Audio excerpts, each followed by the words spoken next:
time to ball.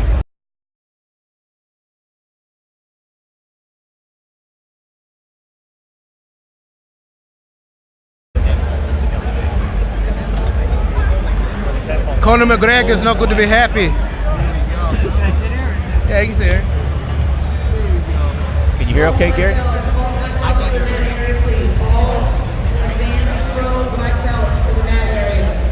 It's just a cauliflower. I'm deaf. You know that?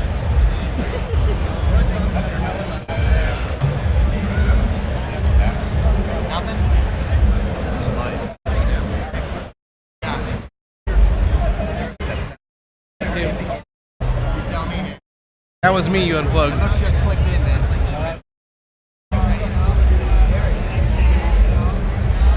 That's mine right here. Yeah, I plugged it back in. In here? I'm hearing somebody. That's me. You heard me then. Get up on the mic there, sir. It's weird. It doesn't sound, you know what I mean? It takes some getting used to. Is there any way to make this slightly louder? I can't hear very well. Hey, thanks, man. I can't hear you. Can you hear me right now? Check. Yeah, I can hear you. Check. Can you hear me? Check. I think your mic's just turned down, dude. Oh. I can hear you, but it's faint. Hello. Yeah, I hear you fine. You can hear me? Yeah, you hear yourself, okay, right? I can't hear myself, All right. but Yeah? I think it might be faint. Yeah. It's very faint. It's faint, but I can hear myself slightly. I'll talk really loud. Sounds good to me. All right. Are we ready? All right. Is this good for close to the mic? Are they going to be able to Yeah, hear? you're good. Okay, cool. You can move that around All where right. you want, dude. Okay, cool. You guys ready? Maybe. We'd like to welcome Garry Tonon to the broadcast booth. Oh, Garry, I've been trying to talk to you. Oh, boy. You are the hardest man to work. Hey, it's not all your fault. It's my fault, too. We've been going back and forth. But, sir, Tim, InsideBJJ. Yeah, man. It's Nice to meet you, brother. Nice to actually talk to you. Yeah. What was your game plan going out there? So first of all, before we talk about my game plan, I just want to spread the word about how to reach me. The best way to reach me is to maybe like send me a picture of like a girl in a bikini, Yeah, okay, or okay. like maybe Got something it. really weird, or some sort of YouTube video. How about that's a funny. portly Mexican dude? In shorts? That's pretty weird. So I'd probably respond. You'd remember it though, right? Yeah, these are the most high frequency ways to reach me. Let me give your phone number out. No, If we put that in the gas station bathroom. just because I see this stuff and then I like forget about it. So yeah, I need something to recognize it by. But anyway, so what was the question? Oh, so what was your game plan going out? Because Javi he's a veteran. He's tricky. He's got a lot of tricks. What was your approach? So we knew he'd be pretty strong in some certain areas. A close guard and just guard finishes in general. We worked on defending some of that stuff. We also worked on our own close guards just to have the opposite game. But like in terms of the game plan going out there, I've been working on arm triangles, katagatame from different positions, from setting it up from the scorpion for the past couple weeks, and I really wanted that. I don't know if you guys saw me trying to go after that a couple different times. Oh yeah. That's how I wanted to finish today. And then I didn't really want to go after legs today. You saw a couple times where I would go into a legs position and then look for something else because I'm trying to my best, image-wise to not appear one-dimensional. I don't want to, after I had a leg lock victory or a couple of them, I want to make sure I'm trying my best to expand my submission base. So in a competition setting, you guys are going to see me try and go after more and more new submissions.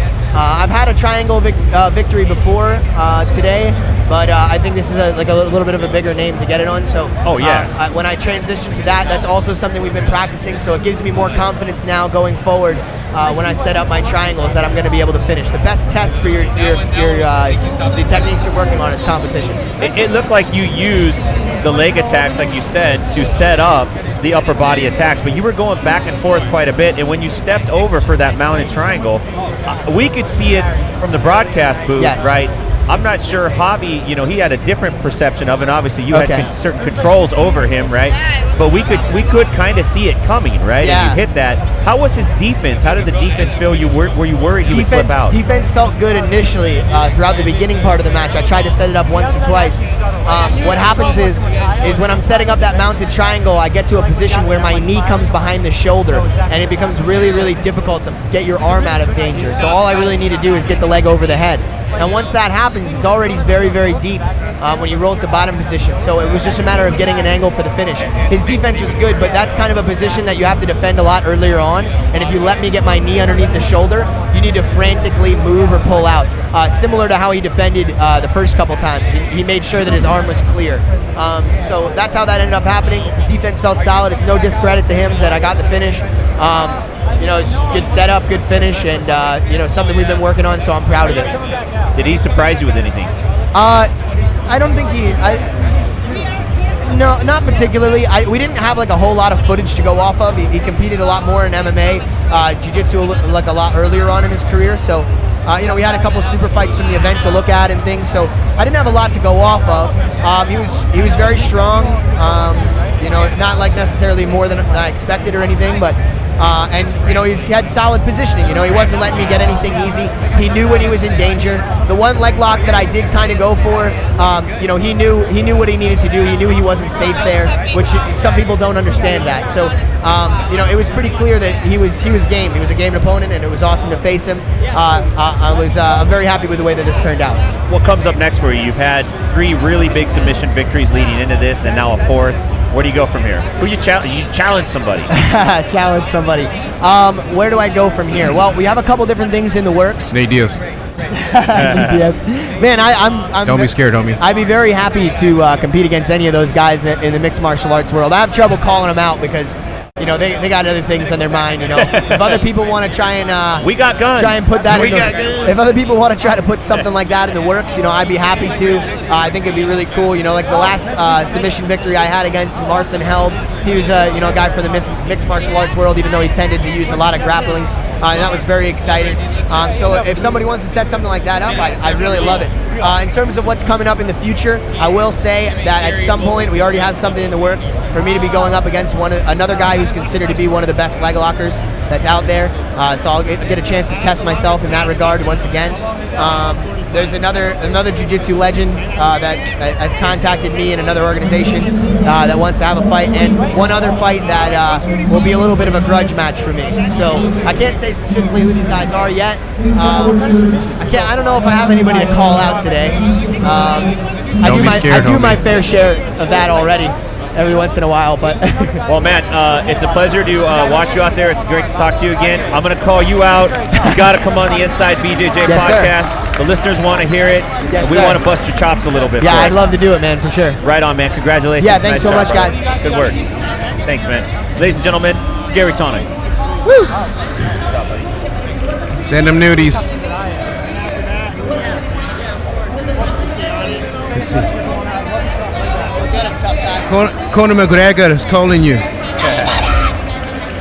We are going to be joined in the broadcast booth with Eddie Cummings. Put the headphones on, boy. Put those on. The headphones Eddie Cummings. The headphones are pretty low, but ladies and gentlemen, we'd like to welcome Eddie Cummings to the broadcast booth. Eddie, thanks for having me here, Tim man. and Ernest, we talked to you last week on the InsideBJJ podcast. We had you in the... Conor McGregor doesn't like the Brits. Now I see. Now you can't say anything mean about me. I still can, but... So, man, nice job out there. Walk us through your match. You had Denny in trouble quite a few times, but you didn't really attack the legs right until the end, and when you hit it, you hit it. Can you walk us through that? So I know Denny's very tough. When I felt him, he's very scrambly. He's going to be good at hiding the legs. I started trying to attack upper body stuff just to threaten him. He's very slippery. I couldn't get a grip on the elbow. I have some upper body submissions. When I got to the back, I wanted to ride him out. I felt like I got close on some, but I know I've seen his matches. He's very good at knowing just when to escape. So I was very careful not to... the mouthpiece? No, probably Eddie's. Mine. I was trying not to sort of give him an opportunity, easy opportunity out. Yeah. I didn't want to attack the legs too vigorously early. I didn't want to necessarily feel my strength until after he was a bit tired. Yeah. He getting a little selfie action going. He That's Higuero Kano himself. He was scrambling quite a bit, and it looked like the body lock. We could see, like, when he finally got out of that position and you guys separated, you looked pretty calm and relaxed, and he looked like he had been working to get out of that position. Yeah, I mean, I don't know if that's psychological or not. Like, I always wonder, how much is in your head, how much is not. But I definitely felt his breathing, and I was like, and once I saw him have phlegm in his throat, I knew he was feeling it. I was still fairly fresh. I thought that was time to maybe switch up to a leg attack, try to really push the pace on him. But Garry actually called for it in my corner. So if you hear that from your opponent and you decide to go for legs, it sounds to me like Denny specifically was very athletic, good sense of danger, been training forever, very tough to finish, very tough to get positions on. And he's got attacks himself. He's dangerous. Yeah, So, even when he's tired, he could certainly finish him. Yeah, you were attacking front chokes a lot early on, Yes. but as his breathing gets more erratic, you get into phlegm, you think you'd attack front chokes more. Why did you choose not to do that and go the other half of the body? I don't know if the choke, I didn't get a choke deep enough where that was really affecting the breathing necessarily. I think I just felt that he was tired. Right. And that perhaps it was an opportunity to really get under his hips. To elevate somebody who's keeping their hips back can be very challenging and very energy consuming. Yeah, so I wanted to pick a spot carefully. I've had no time limits where I've lasted a very long time, so I kind of understand the pace of it. And you hear that, ladies? Eddie Just can say. last. Hit him up. Edgy Cummings. You were playing the butterfly guard quite a bit, right? And you were pretty solid in that position. And when you hit the foot, you had actually affected a sweep, and then you sat back down in the foot, because I was like, all right, Eddie's going to come on top. Let's see what he does. And you went right for the ankle. He actually does something very clever when someone attacks a leg. He locks the lockdown through the ashigrami, the leg lock-in position, Right. Nice. which I was scared of. So I knew if I fell on his bottom leg, which we worked on, he wouldn't be able to lock that up.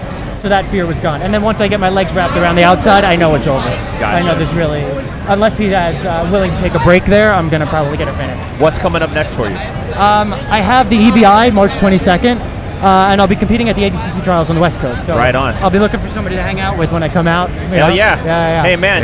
Thanks for dropping you gotta in. party with your shirt off. You're hanging out with us. Nice to meet you in person, sir. Thanks for coming on the show, and we appreciate it, man. Thanks so much for having me again, guys. I really Nice appreciate job, brother. it. Have a good one. Ladies and gentlemen, Eddie Cummings.